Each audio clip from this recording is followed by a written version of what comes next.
Hello, everyone.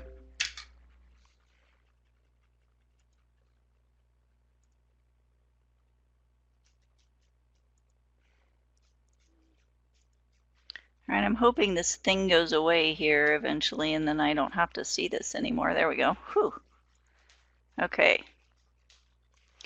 All right, week 9. Anything in particular you guys want me to cover before we get started with week 9?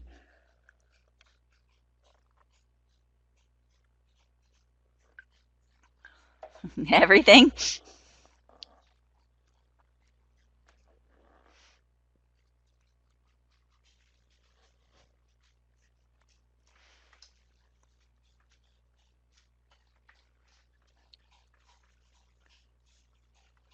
So in your math on doubles, would that be division or would that be like what sort of error? Integer, converting integers into doubles?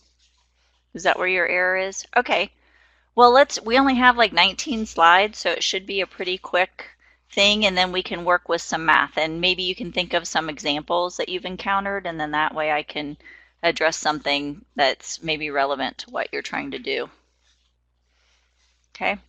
All right, so today we're going to talk about wrapper classes, sort algorithms, and multi-dimensional arrays. So taking the information that we've already learned and using it in different manners, and just introducing just a couple new concepts. So they're not like new logic type processing, so it's not decision structures or loops or that sort of thing, but just some different objects that are available. Yep, and we can definitely do that as well. So we had passing, using a driver class to instantiate an array. Yeah.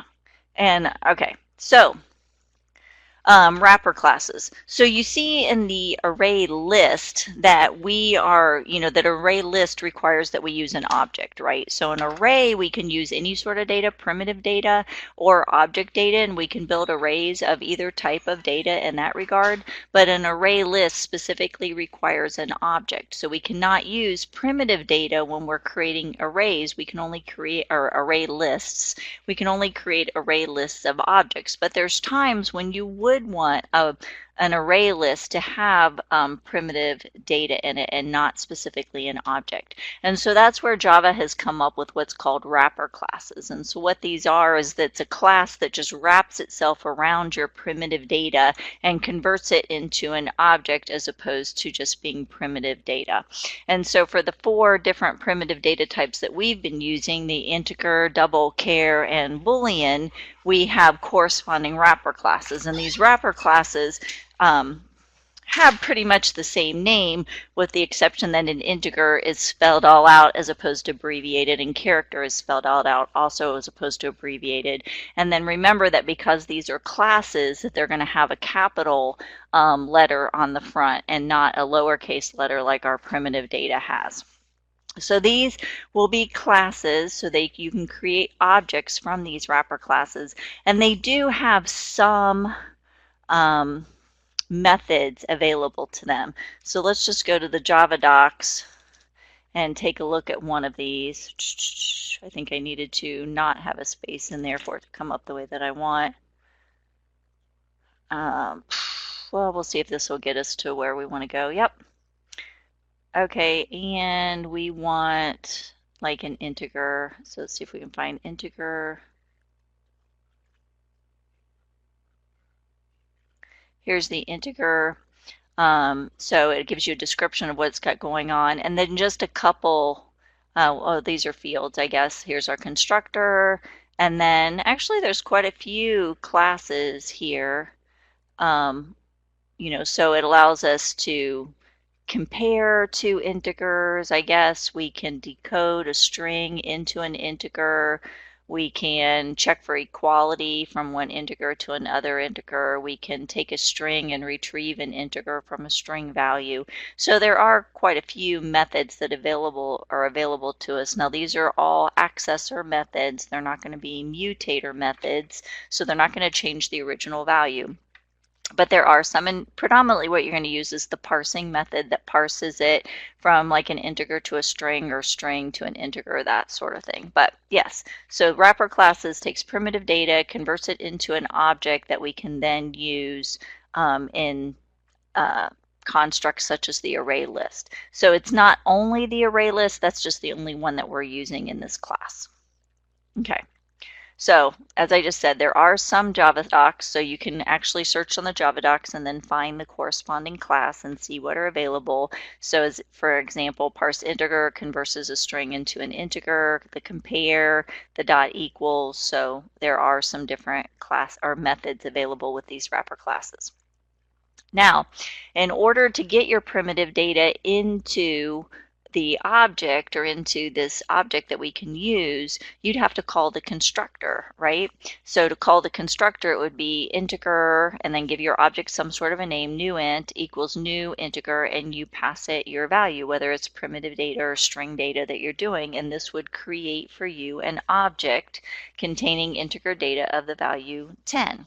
Okay, now Java, what they've said is, you know what, we know what you're doing. We know that you're just trying to get this from primitive data into object data. So rather than making you call the constructor every time, we're going to give you a shortcut. And this shortcut is called auto boxing. Since this is a wrapper class that wraps around your primitive data, we're going to automatically put it in this box, this, object box that we want it in. So you think of wrapping a present and you put your present in a box first and then we wrap around it. So that's kind of what they're talking here. So the auto boxing doesn't require you to call the constructor. It says we know what you're doing, so we'll just assume that you're calling the constructor.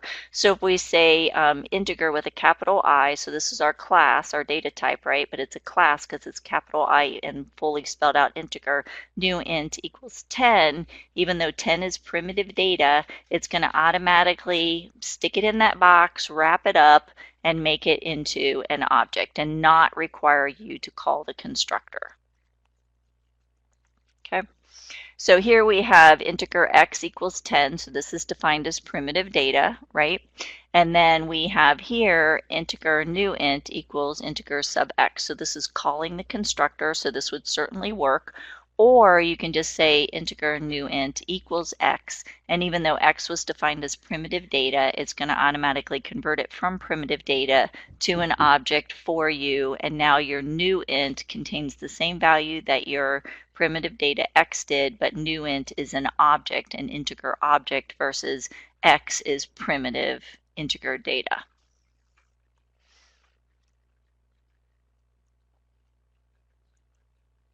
Okay. Just looks like somebody's typing, so I'm just waiting to see if a comment.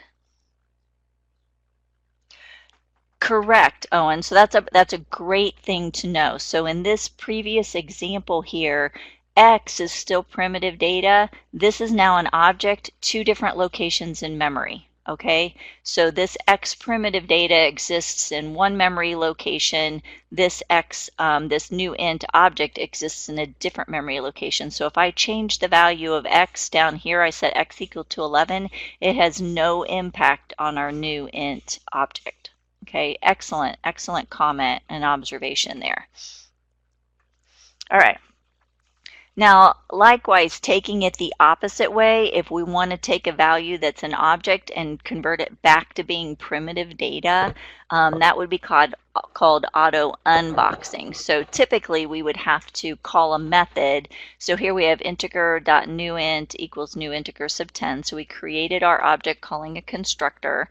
And then here we have to call newInt.intValue, which is the method that retrieves the value from this object and assign that to our variable x. Well, instead of having to do that, Java's like, I know what you're doing. I know that you're trying to take this object data and convert it back into primitive data. So I'm not going to make you go through this whole rigmarole of calling the method and everything. You can just set it equal and we'll do the work for you. So instead of having to actually call the method to retrieve the value from the object, convert it into primitive data, and set it equal to your value x, you can just say integer x equals new int, and Java will take care of doing all of that work for you. Okay. And yeah. Okay. So that's wrapper classes, which is just taking primitive data and making it object data so you can use it in constructs such as the array list. Auto boxing is not requiring you to call the constructor and everything, allowing you to just set an wrapper class object equal to a primitive data, and it automatically converts it into an object. And then auto unboxing allows you to set primitive data equal to an object data, and it automatically extracts the value and assigns it to primitive. So auto boxing is taking it from primitive to an object, and unboxing is taking it from an object back to primitive. Okay, is there any questions on the wrapper classes, auto boxing, auto unboxing?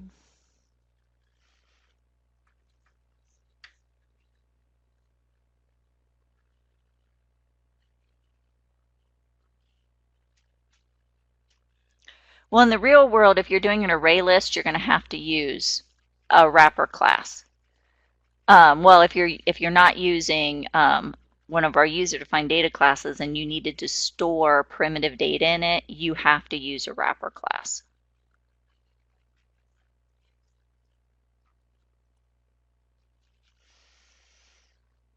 Maybe GPA would be a good example. So if we have, if we're storing an array of GPA, but because we don't know how many students we have, we don't know how with a size to make our array list, right?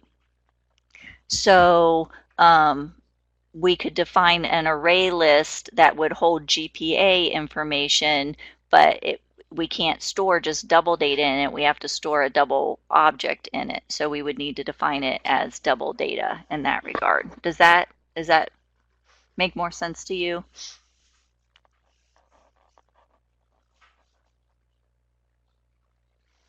Okay, cool.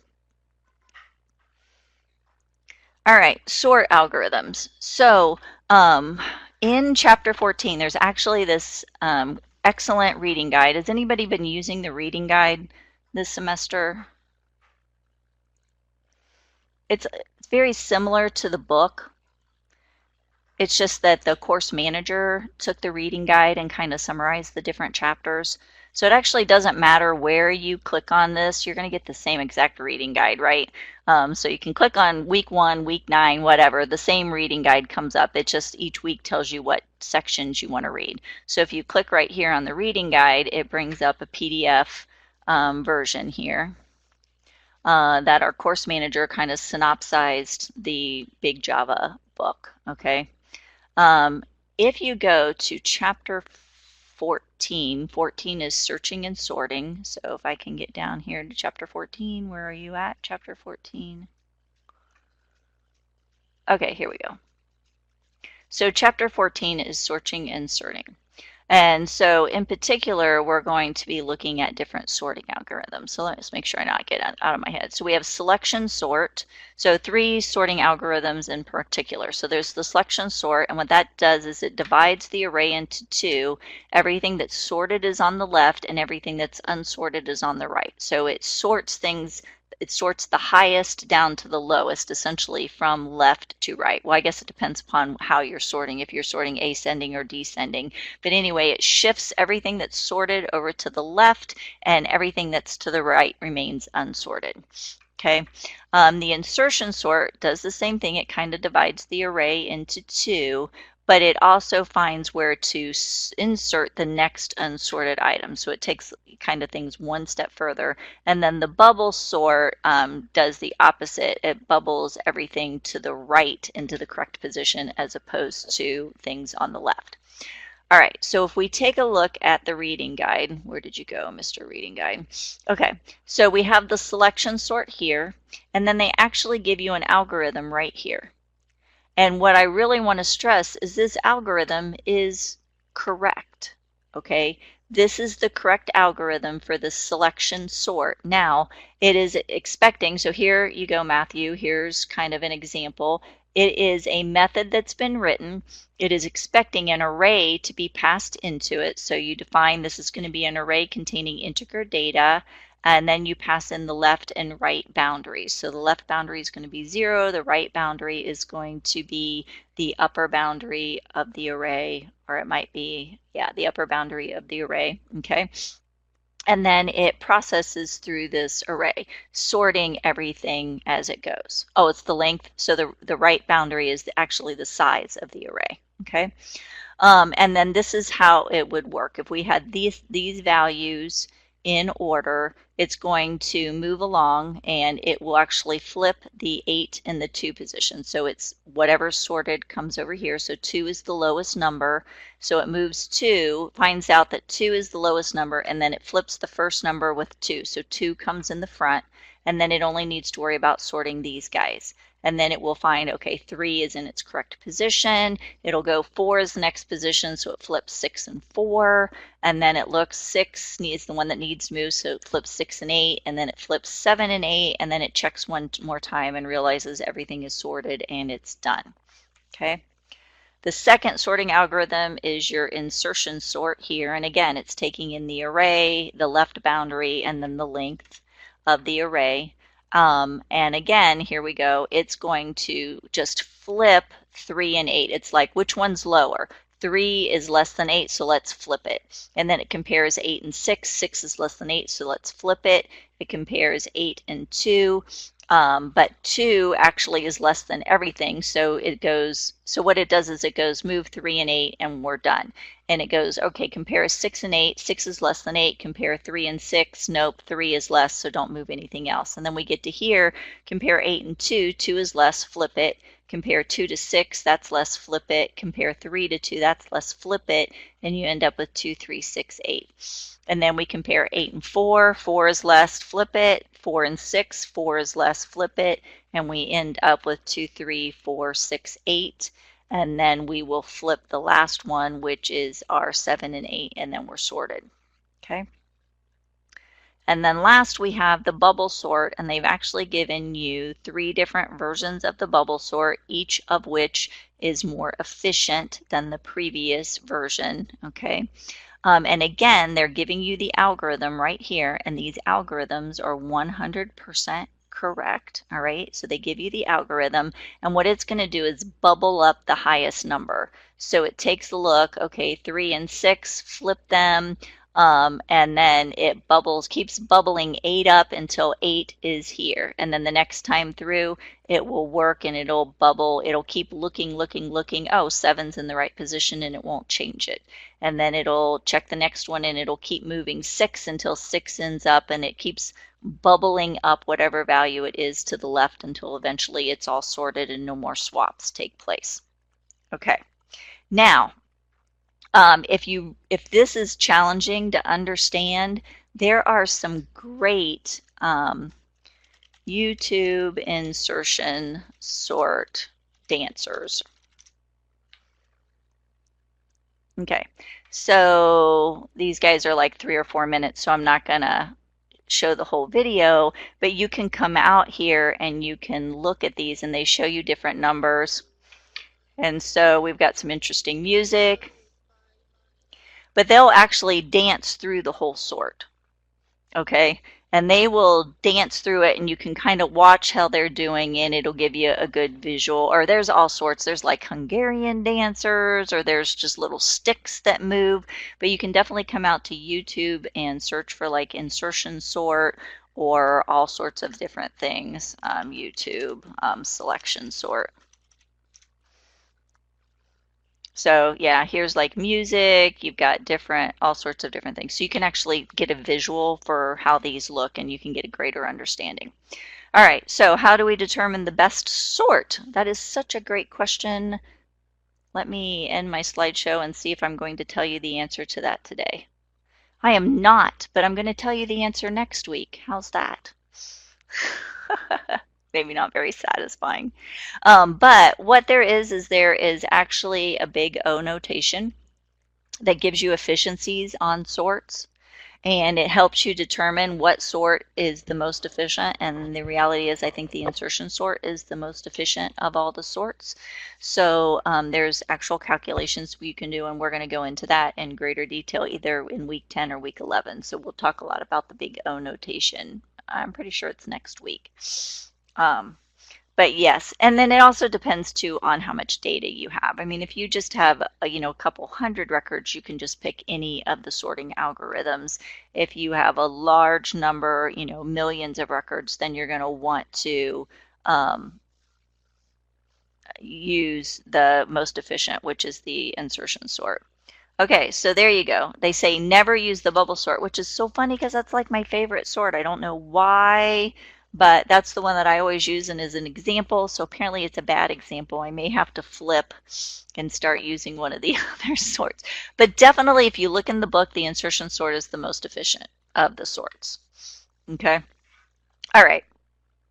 So what I want to convey is these algorithms are solid. Okay, you do not have to modify them even the least little bit if you're sorting on an array that contains integer data.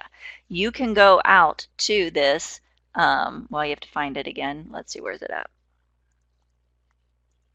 Where did reading guide, here it is. You can come out here to your insertion sort algorithm.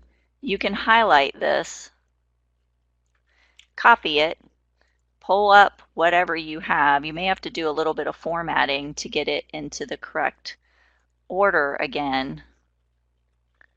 Let me change my language to be Java. And paste this, and there you go, one insertion sort. Now, it's not indented correctly, so you'd want to work a little bit with your indentation. But there you go. You have an integer data insertion sort algorithm that you know is going to work, that this is correct and this is going to work, and you're not going to need to modify it. Okay? All right, so they work 100% as written for sorting integer data. They expect 3 parameters, so the array itself, the leftmost boundary, and I had the, I think it's the size, depends upon the algorithm whether it's the rightmost boundary or the size of the array, the length, but you'll just plug in those values and then you can call the methods and they're going to work. Now because and so I use the bubble sort, so forgive me, Owen, for picking the least efficient, but I did pick the most efficient of the 3 bubble sort algorithms, but this is the bubble sort algorithm. So here's what happens when you go through the bubble sort. The first thing you do when you're coming in is you set this did swap variable equal to true. So you are assuming that you're going to have to flip something, that it's not in sorted order, and you're going to have to change something. So you set it equal to true, and then you set your last equal to right minus 1. So this last variable is the right side minus 1. Okay. Then you continue looping as long as our did swap is true. So by setting this equal to true, it allows us to execute our while loop. Immediately in here, we change this to false. Okay. So immediately we're changing it to false. I'm not swapping anything. I must be all sorted in the correct order. And then I have my a for loop here that starts with position 0 and keeps going as long as I'm less than last, right? So right minus 1, so this would be the length of the array in this particular case. So if the length was 10, it subtracts 1, so this is as long as it's less than 9. And then I check in here. I feel like I'm missing another loop. Well, I've got my outer loop and my inner loop. And I check to see if what's in position I is greater than what's in position I plus 1. Okay? If it is greater, then that tells me I need to flip these 2 element positions. So I need to take what's in I plus 1 and stick it in position I, and take what's in I and stick it in position I plus 1. Okay? So I set my did swap equal to true. I had to flip something. I assign a temporary variable equal to what's in position I because I need to save that off. Then I stick what's in I plus 1 into my position I, and I stick my temporary holding variable into I plus 1. So now I've just flipped these 2 element positions. Okay. And then I go back up and I check the next one. So I bump up to 1, and now I was looking at position 0 and 1 here, and if I needed to, I flipped them. Now I'm going to go compare positions 1 and 2, and if 1 is greater than 2, I'm going to flip those, and then I'm going to compare 2 to 3 and 3 to 4 and 4 to 5 and so on until I hit the end of the array. And at this point, if my highest position should have bubbled up to that very last element in the array. Then I come down here and I subtract 1 from my last, because since I know my last one is in the correct position, I don't need to check that one the next time I go through the loop. I come up and check, did I switch anything? If I did, then I need to go through this process again. So then I set my switch did swap equal to false, meaning let's assume that everything's in order now. And then I set I equal to left, which is still 0. I go less than last, and last now is 1 position less than the previous time because the very last position is already sorted. And I start back at the beginning comparing 0 to 1. And again, if 0 is greater than position 1, set my did swap equal to true. I'm having to flip something. Take what's in position 0, store it off in a temporary location. Take what's in position 1, put it in 0, and then in position 1, put what I stored off, and then keep doing this until now something else is filtered all the way to the end. And you keep doing this until eventually our did swap remains false, meaning nothing got flipped, and then we'll come out the other end and our loop is now, our array is now sorted. Okay, did you guys follow that logic? What do you think?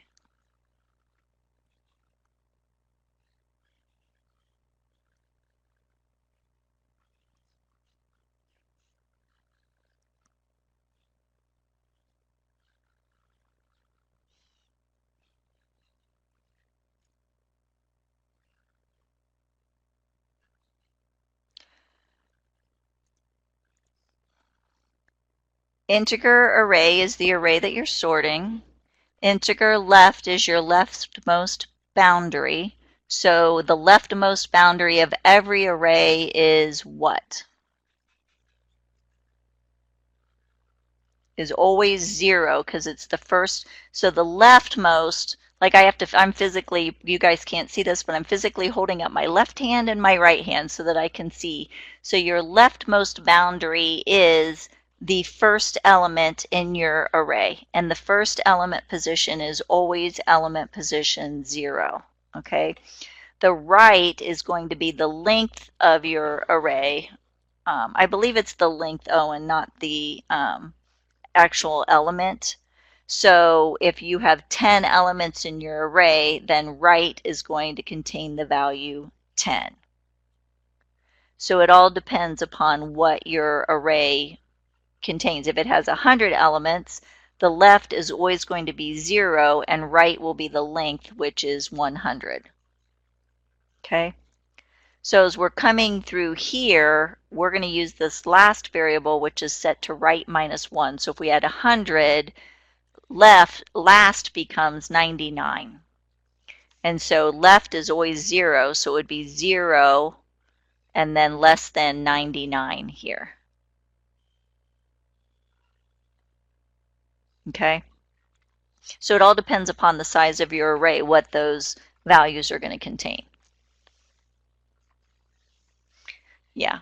I mean, we may not know the size. It all depends upon what gets passed to the method.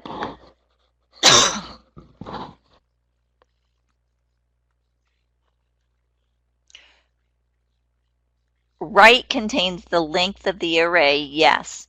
But then in here, we're processing each element of the array. So yeah, so left is the leftmost position, which is always 0.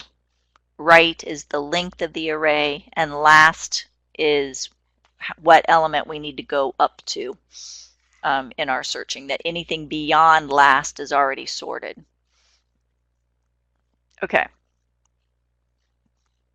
Are we good? What do you guys think?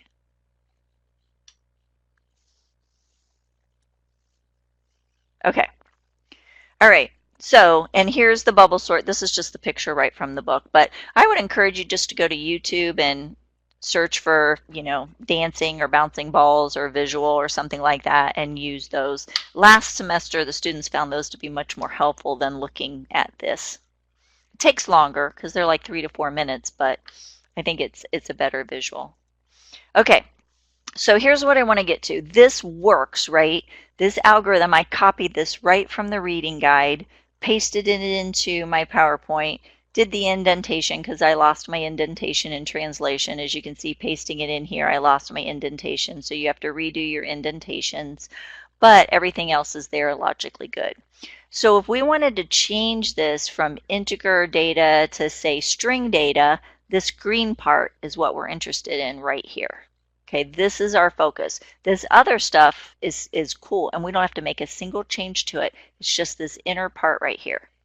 Okay, so if I wanted this bubble sort to work with double data as opposed to integer data, the only change I need to make, other than in the public header method area where the array is defined as integer, I would need to define that as double, but the only change to the code itself is right here.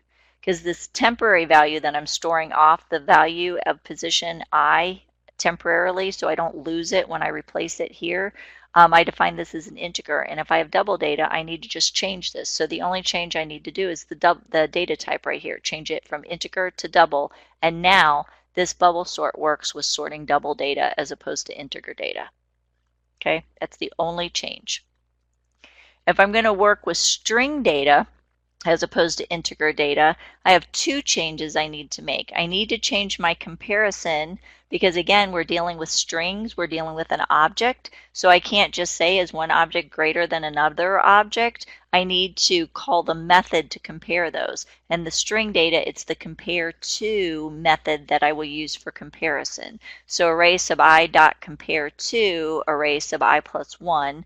Less than 0. So the compare to is going to return a negative number if this one falls logically in front of that one.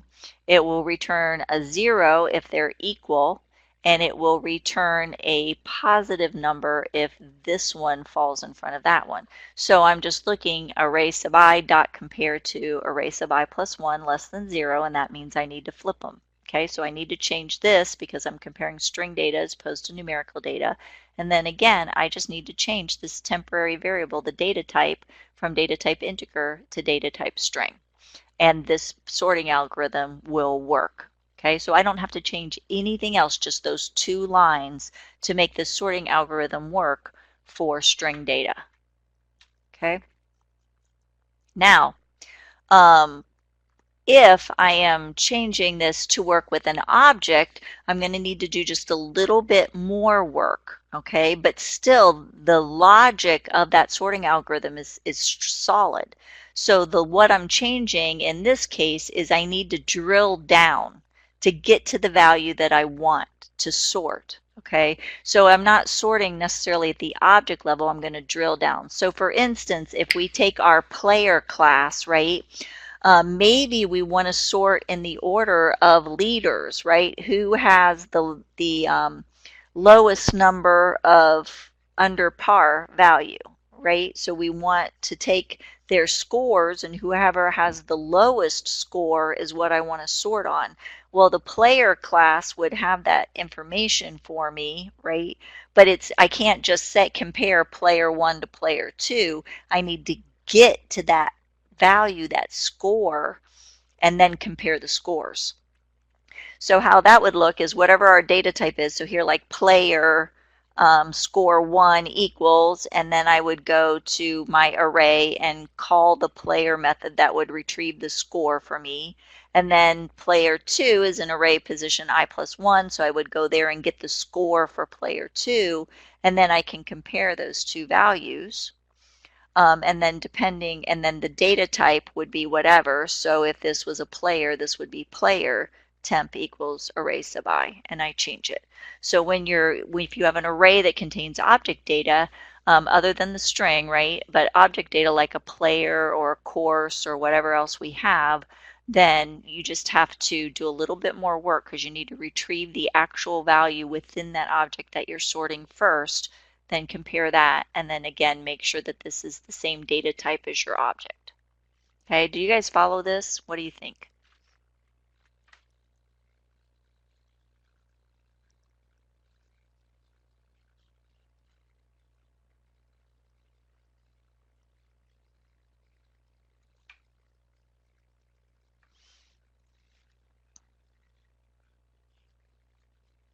Oh, absolutely. Feel free to do that.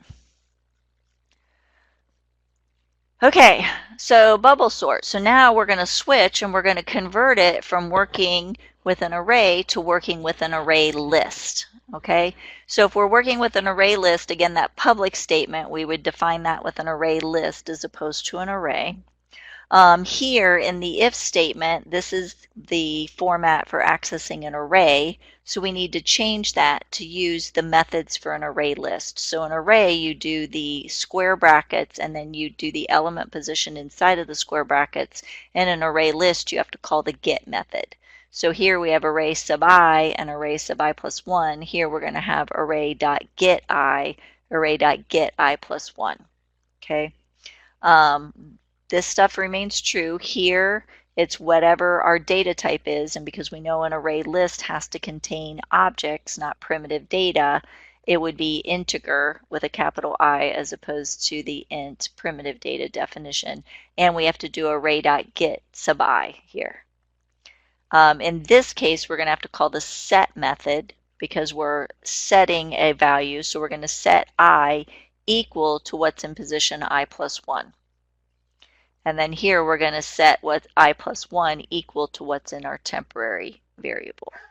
So just a few more changes with the array list, but the logic is still all the same. We're just converting it from working with an array to working with an array list. I can see people typing, so I'm waiting to see what they have to say.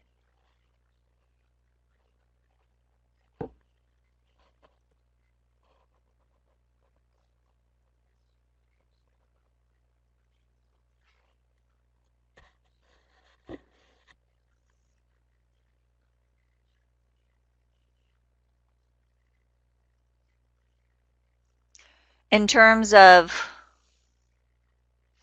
this, well, you only have to write this code once. Are you talking about? Well, you could call swap, but the reality is you only have to write this code once, right? Are you thinking if you have to sort an integer array and then you have to sort a double array and that, is that what you're thinking? Yeah, and what you can do is you could probably what you would do is just redefine, it's called overloading in Java.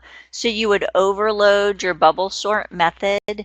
So you would call it the same and basically have the same parameters, but you would set your array to be like an integer array, a double array, or whatever. And then Java would say, all right, I'm looking for a method with the name of bubble sort that takes in a double array.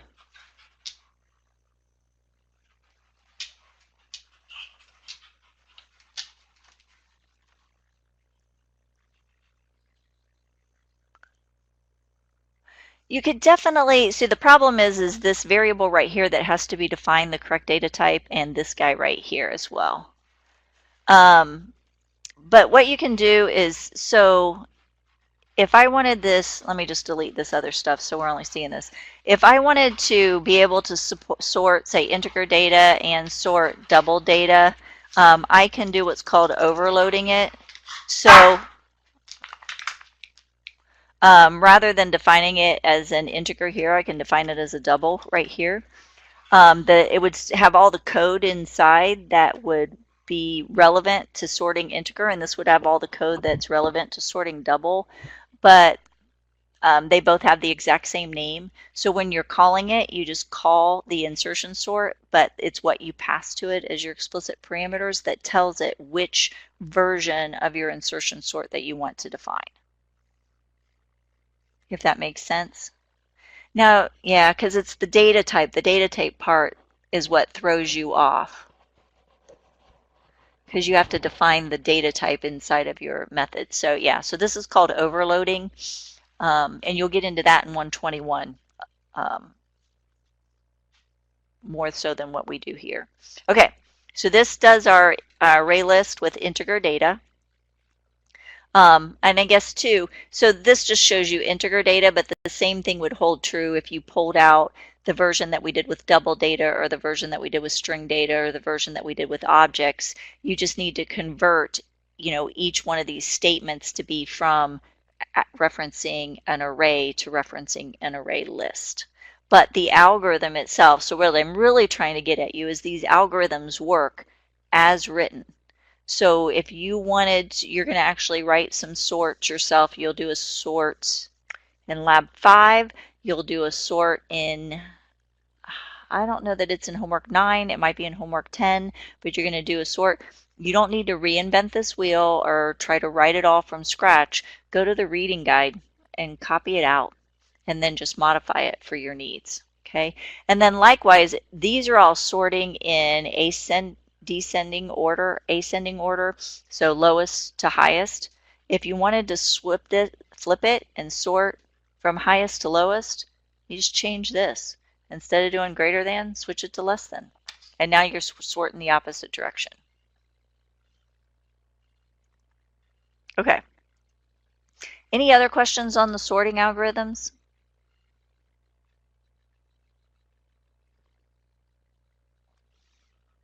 All right.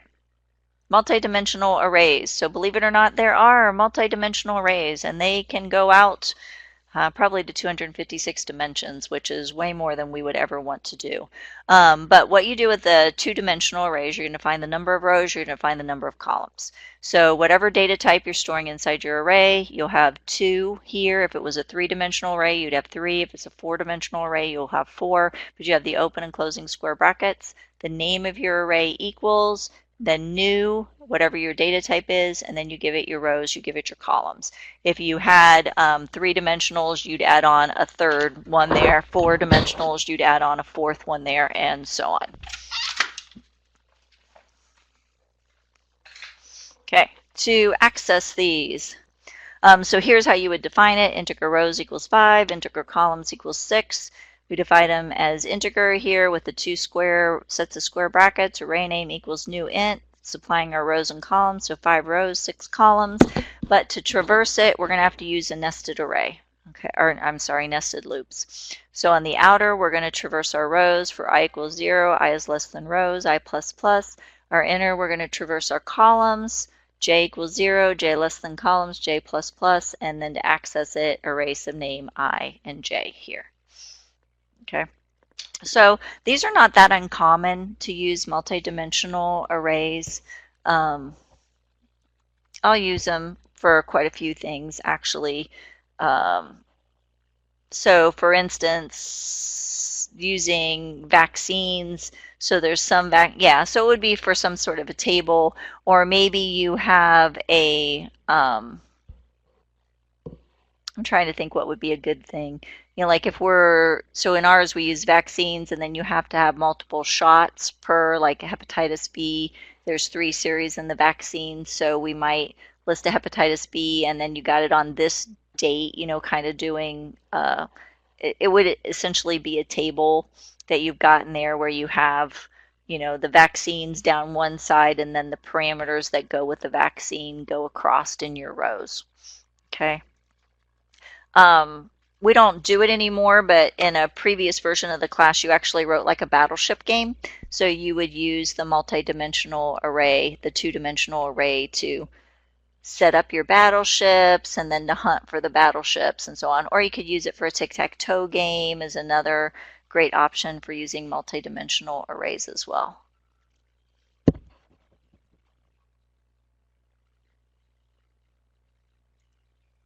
Oh, and that brings us to the end. Yes, we actually did the whole you sunk my battleship stuff. So, all right, so that brings us to the end of the topics for today. So we've still got like 15 minutes. So let me go back up here. We had questions on, I think I went too far. Math using doubles, so integers, so converting, we have integer data, putting it into doubles, and then passing a value from a driver into a class.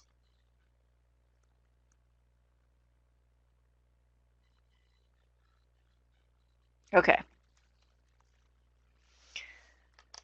So let me pull up BlueJ.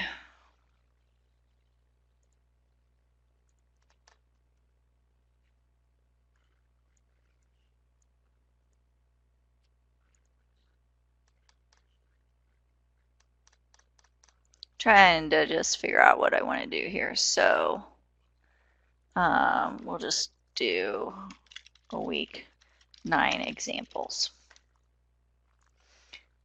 And it does not like that. Week 9 examples. Okay. And I want to make it more of a driver class, so copy that into here. All right, so public main, just so that it's an executable type of class. All right, so we want to convert some integer data. Are we doing like division, Owen, or, oh, you needed the average. Okay, so we've got some integer data that we're defining, and we want to convert that into double data. So let's just prompt the user. So let me import the scanner class. And I'm going to go ahead and import the array list class as well while I'm at it. Okay, so we'll create a scanner object. Let's new scanner. Just so it's all ready and said to do, and we'll just prompt the user. So system.out.println, enter a number. Okay, and then we're going to do integer num1 equals in dot next integer.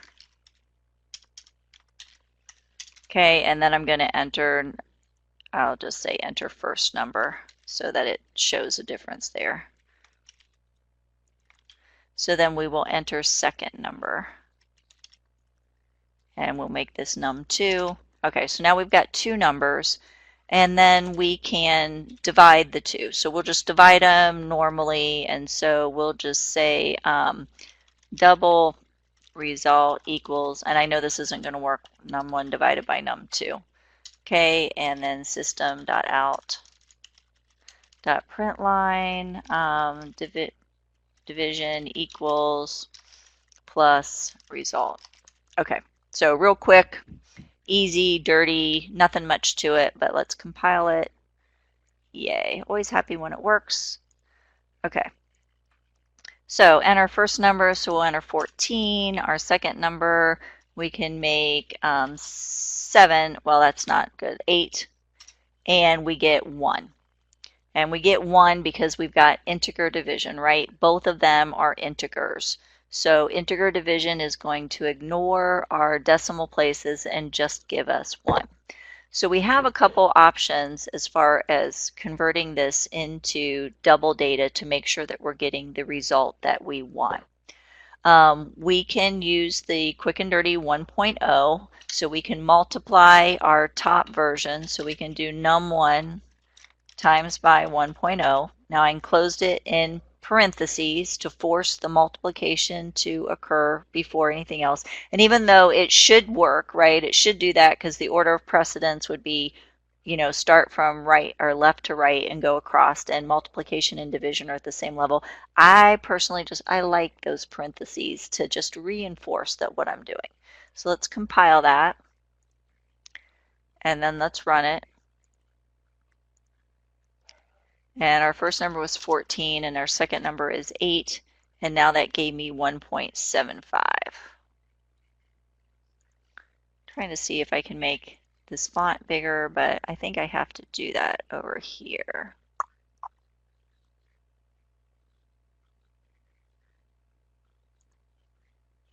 Oh, my font size is already 16. Let's make it 20 and see.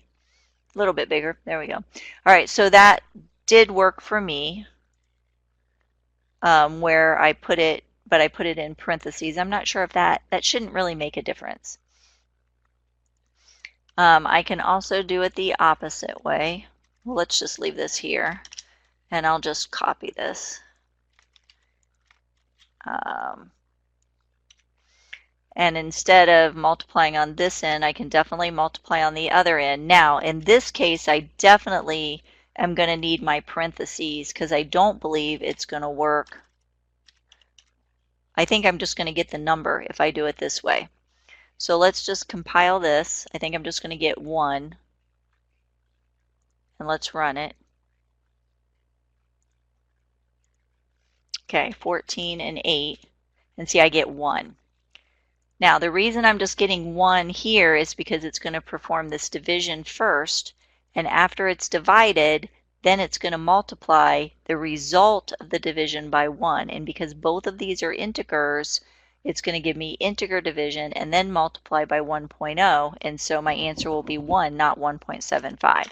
So if I'm multiplying by 1 on this end, on the divisor end, I definitely have to have the parentheses. So let me compile it and run it now that I've got the parentheses. 14 and 8, and now it gives me the 1.75. So in this case, order of precedence is very important. All right, so let's do the casting as opposed to this multiplying by 1.0. So in the casting, what you do is you put a data type here and you say, take this number, but I want you to convert it into this other data type.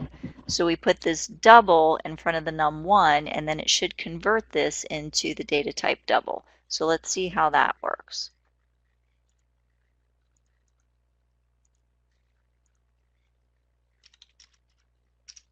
And it definitely did, 1.75. So now I'm getting double output here. And let's change it again and put it in front of our divisor.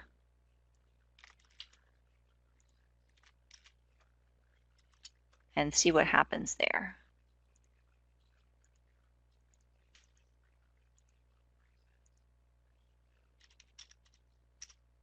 So in both of those cases, it did work. It did the casting first. So it first converted the number to the data type double, and then it did the division.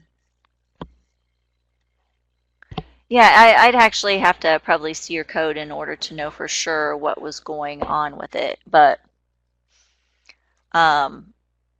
if you're using the 1.0, if you're doing it on the divisor, then the parentheses are very important. If you're doing it on the numerator, it's not as critical, but I still like them. You know, still like to say, all right, I want this to happen before the next thing happens for myself.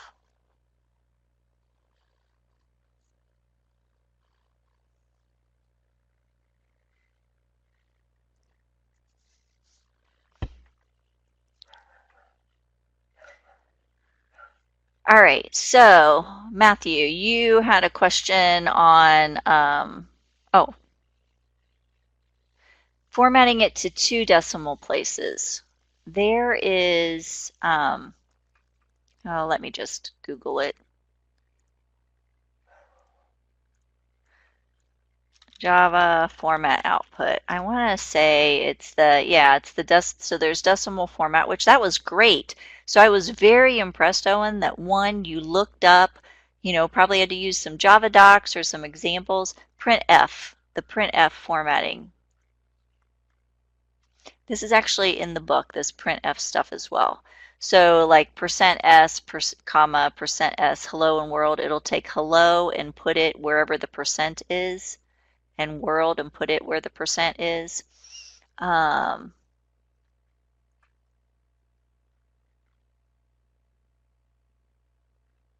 Okay. I don't use this very often. I want to say format. I want to say, let me do Java format double output.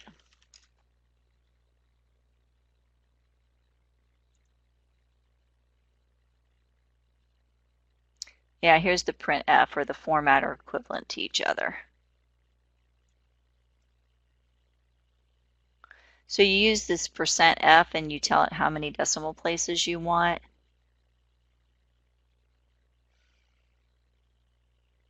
So here we have %d, %n, and it's going to take this in and format it. So the value of I contains 46102, so it's going to put that in here. And then, does it give me some decimal places? A decimal integer, a float. I think you do like DDDs and so on. Yeah, so 6.2 is 6 characters and then 2 after the decimal. So it'll work like that. I'll come up with some examples and send it. But the decimal format, that worked out great. I mean, it gave your output in a very nice way. Like I said, I was very impressed that you chose to use that. Like I said, I don't use this too often, so I will come up with some examples. Here's some examples down here. So it's 4461021. So %D, %N. So if we do %08D, this tells us how many we want in front of the decimal. So we want 8 places in front of the decimal, and then whatever after the decimal, it comes up with, it pads it to 8. If we want +8 in front of it, it'll put a plus in front of it. If we want a comma in here, then it will give us 8 characters up to a comma, so you can see in here what it's doing. So here's formatting pi with the number of decimal places. So this just says however many after 0.3f %n, so it only wants 3 after the decimal places. 10.3, so it's doing 10 spaces up here and then filling it in. So this gives you an example of using the printf or print format.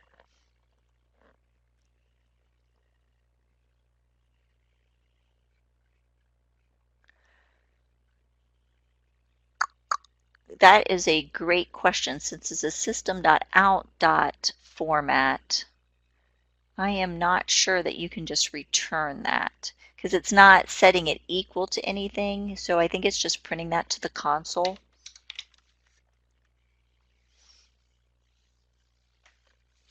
But I wonder if, which this is taking us way off topic, but I wonder if the Javadoc, and really, so really what it amounts to is when you're returning data, you kind of want to just return the whole number and let the receiving program do the formatting themselves, because they might want the whole number. They may not want those decimal places lopped off. But Javadoc double, I wonder if the wrapper class has any formatting in it.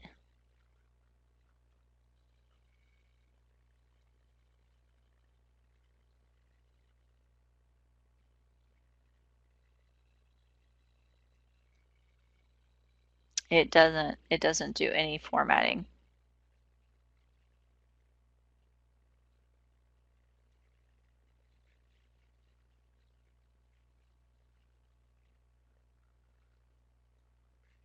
But I'll do some looking around for you.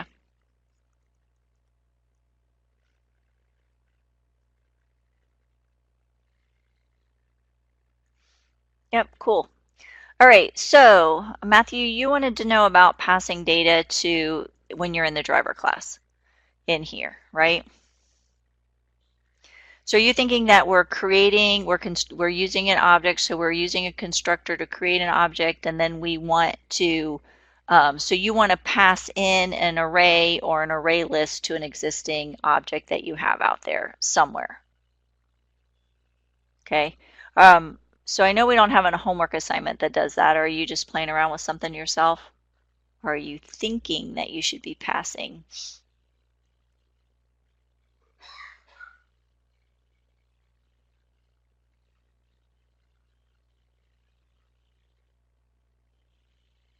Yeah, I mean, there's definitely a potential that you could create an object that, yeah, so you would need a method or whatever. So we would actually have to write a class that takes one in. But basically, what you're going to have is, so let's say that there is a class that takes in an array. So maybe there's a, I don't know, a scorecard class that takes in a new array of player objects or something, or whole objects or something like that.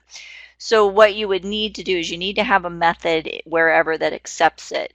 And so from here, we would need to build our array. So maybe you define your array of integer data, or maybe it's even player data, right? Player, integer,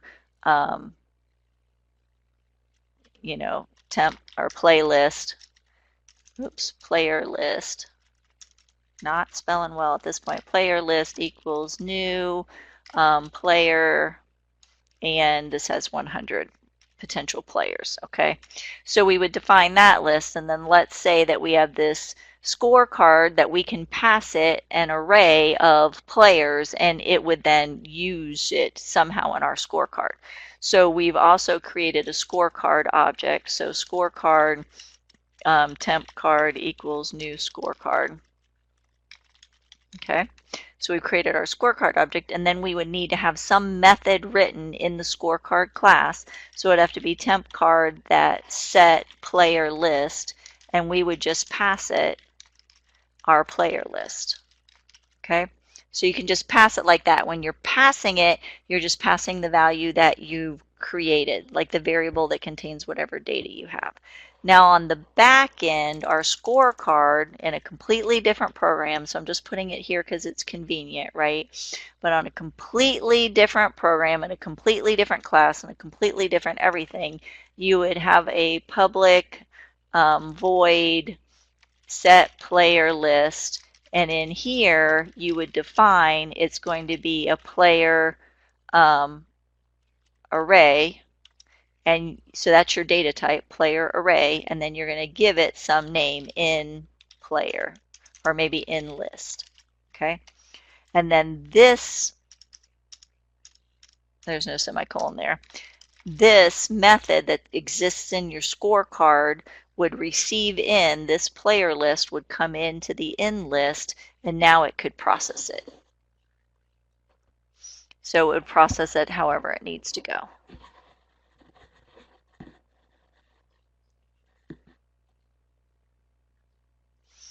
And the same would happen if you had an array list.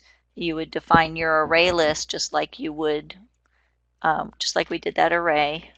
But down here we would have array list sub player called in list, and then when you call it, you'd pass it in, and then it comes in here as well. So whenever you're calling it, you're just giving it the name of your object, whatever it is you're passing. But when you're defining it in the program, that's where you actually define the data type and then give it a name that you're going to reference it by. You make it your explicit parameter.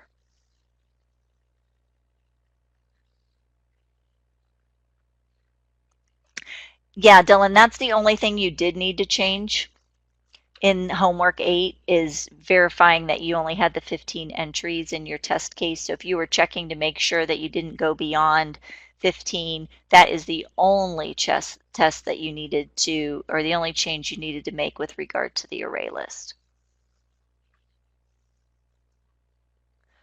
Yeah, you do have to make that one change, but nothing else.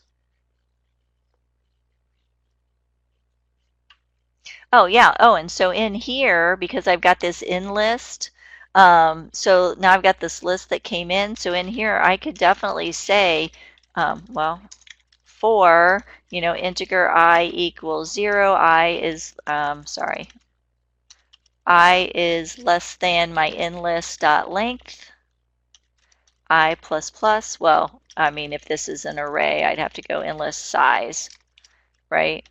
I plus plus, and I can go all the way through this just as if I created it, because we define this right here. It's defined. Oh, I misspelled that, didn't I? This is defined right here. This is a local variable that comes into existence when this particular method is called, and ceases to exist when it's finished.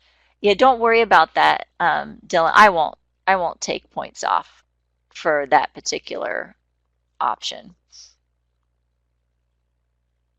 Yeah, but the big thing on that homework 8 was where you were like converting it to array list and not really needing to change your test cases, was just to kind of see that like whole encapsulation thing, that it didn't matter in your test cases how things were defined, right?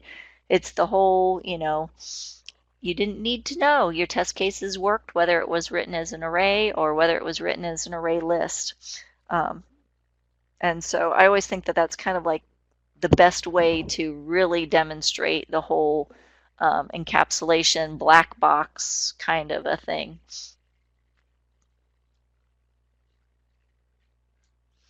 All right, So Matthew, this kind of answered your question?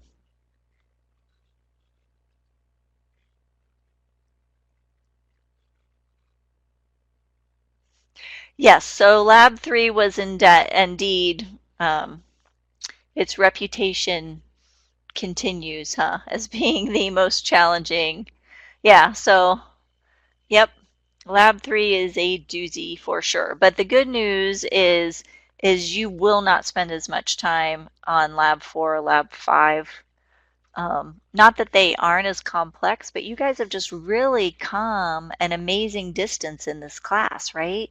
I mean, think back to that first homework where all you did was build a house with little characters on the keyboard, and now where you are today. I mean, that is huge. Like that is a huge progression from that very first little system.out.print statements all over the place to, as much as you guys hate it, calculating golf scores and manipulating, not just one data type, but 3 different data types. Yeah, accessors, mutators, loops, all those things. I mean, it is just an amazing progression that you've made from that point to this point. So, yeah, doing spectacular. So, all right, we are at 9:35, so I don't want to keep you guys any later.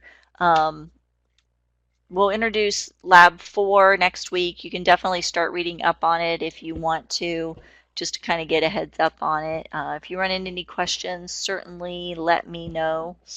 And other than that, have a great weekend, everyone.